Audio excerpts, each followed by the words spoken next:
Ô, Pedrosa. Vamos lá.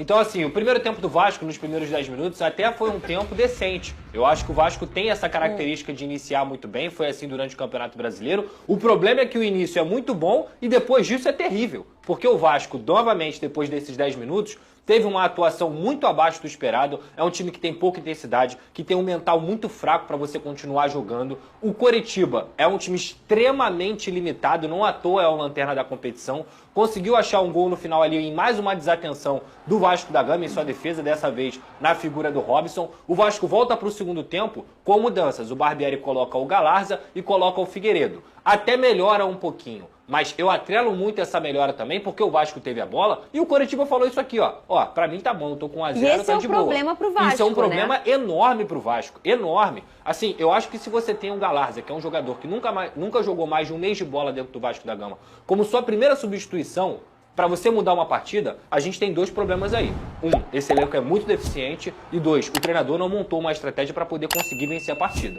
Porque, com todo respeito ao Galarza, que até participou do gol, que foi muito mais uma paçocada do Natanael do que um cruzamento do Galarza, ele não pode ser a primeira opção de um treinador que tem um time, que tem o Luco Orediano, que entrou depois e foi crucial pro resultado, o Eric Marcos, que fez o gol. E a segunda vez que ele é a primeira opção, né? Contra o Fluminense também foi. E mais uma vez, aí daqui a pouco, no jogo seguinte, ele não é nem relacionado. Então, assim, eu acho que falta um pouco de coerência pro Barbieri. Eu sou um cara que entendo o processo, que eu tenho paciência, que eu entendo que o futebol não é de uma hora para outra. O Botafogo é um claro exemplo disso, mas o desempenho do Vasco em relação ao começo de temporada regrediu. O nível aumentou de competição, claro, Campeonato Brasileiro. Mas se você for pegar o início do Vasco nesse Brasileirão, é um início preocupante em relação a desempenho, não a projeção de pontos. Eu projetava para o Vasco até agora 5 pontos. O Vasco tem 6 na competição. Então, assim, é diferente você projetar... Mas sabe o que é triste? Que você projetava por conta... desses jogos. Isso. Então, os pontos que ele ganhou, você não imaginava. Eu não imaginava. E os que ele não ganhou, você achava. Exato. Eu preferia ter ganhado do Bahia e ter perdido pro Atlético Mineiro e pro Palmeiras. Porque aí o Vasco teria 3 pontos em vez de 2. E o pior é que o Barbieri fica se debruçando nesses jogos contra times grandes, onde o Vasco realmente não perdeu ponto, para poder justificar partidas tenebrosas contra a Bahia e contra o Curitiba da vida. E tem uma coisa tem um contexto também contra Palmeiras, sobretudo. O Palmeiras veio com um time reserva aqui.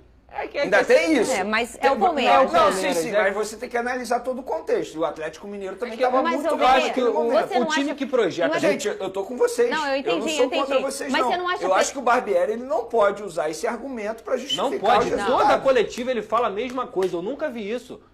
Passou, meu amigo, passou. Vamos pensar no próximo, vamos pensar na melhora. E assim, vamos começar a fazer meia-culpa também. Não só dos jogadores, mas também do técnico. Esse papinho de que, não perdemos contra Fluminense, Palmeiras, contra Atlético Mineiro, já tá a torcida tá de saco cheio. A obrigação do Vasco é melhorar o desempenho. O Vasco é um time que não tem competição paralela. O Vasco é um time que teve pré-temporada e intertemporada, porque ficou quase um mês sem treinar, sem jogar depois da semifinal. Como é que um time que só tem uma competição consegue correr menos do que os outros que têm outras competições no meio? Então, assim, não dá pra entender. E tem um detalhe nisso tudo.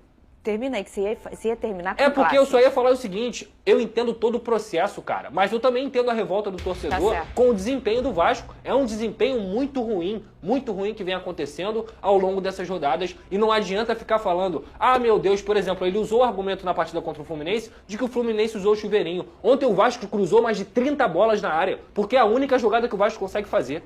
Essa então, é uma jogada no futebol que quando você só chuvera na área, é que você já está desesperado. Desesperado. Você já não tem mais nenhuma ideia ali. E uma coisa, já todo mundo do futebol brasileiro já sabe que o Vasco não sabe propor o jogo. Exato. E aí vai começar a ser uma estratégia dos adversários, Vene, tipo, deixa eles jogarem. E ontem foi no Coritiba. Ontem foi. Mas, olha só, eu acho... Tem outro ponto também que a gente precisa falar sobre esses argumentos aí. Porque, na minha opinião, o Barbieri ele acaba pequenando o Vasco. Porque a partir do momento que ele fala assim, nós empatamos com o Fluminense, nós empatamos com o Palmeiras, nós ganhamos do Atlético Mineiro. Gente, ele está comandando o Vasco da Gama, não é mais o Red Bull Bragantino, não. Eu não considero esse argumento de que, tá tudo bem então, já que empatamos com o Fluminense, Palmeiras e Atlético Mineiro. Tudo bem, a gente está falando de um time que está muito abaixo ainda desses 3, beleza? Só que é o Vasco da Gama, gente. É a história, é o Clube Vasco da Gama. Eu acho que o Barbieri ele tem que respeitar mais essa história. Empatar com o Coritiba fora de casa, independentemente seja no Couto Pereira, enfim. Eu acho feio. A gente o Curitiba falou aqui vai brigar para não cair. Da delicadeza entre você ter uma estratégia de jogo e você exagerar na estratégia